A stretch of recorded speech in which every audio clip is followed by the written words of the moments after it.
বিশ্ব নবী রাহমাতুল লিল আলামিন সকাল বেলায় যখন হাঁটতেছে, এক বৃদ্ধা রমণী মহিলা বলতেছে মোহাম্মদ খারাপ হয়ে গেছে, আব্দুল্লাহ সারা মোহাম্মদ অত্যন্ত খারাপ হয়ে গেছে।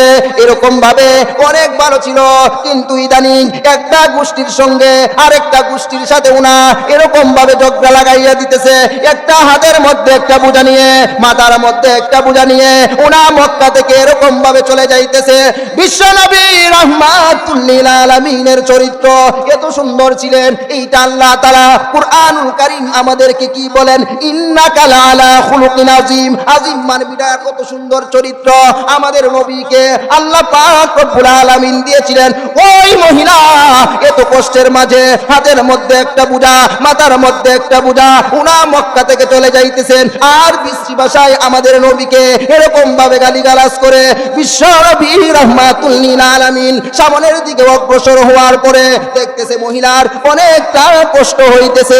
আমাদের নবী বিশ্ব নবী রাহমাতুল লিল আলামিন সামনের দিকে অগ্রসর হওয়ার পরে হাতের বুজানা হাতের মধ্যে নিলেন, আর মাথার বুজানা বিশ্ব নবীর মাথার মধ্যে নিলেন। নেওয়ার পরে এই মুহাম্মদ সাল্লাল্লাহু আলাইহি ওয়াসাল্লামের সামনে ওই মহিলা এমন বিশ্রী ভাষায় বাপ দাদার নাম ধরে ধরে এমন ভাবে গালিগালাজ করে আমাদের নবীকে আল্লাহ পাক রব্বুল আলামিন এত ধৈর্যের পাহাড় দিয়েছিলেন, উনাকে আঘাত করলে পাল্টা তিনি কোনো আঘাত করেন না।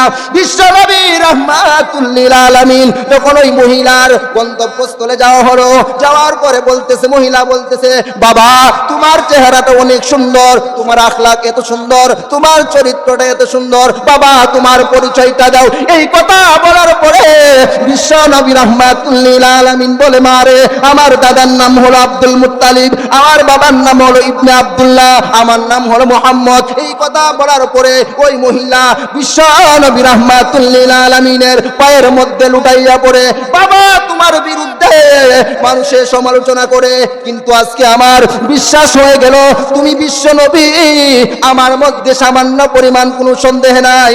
হাত বাড়িয়ে দিয়ে কালেমা পড়ে মুসলমান হয়ে গেছে।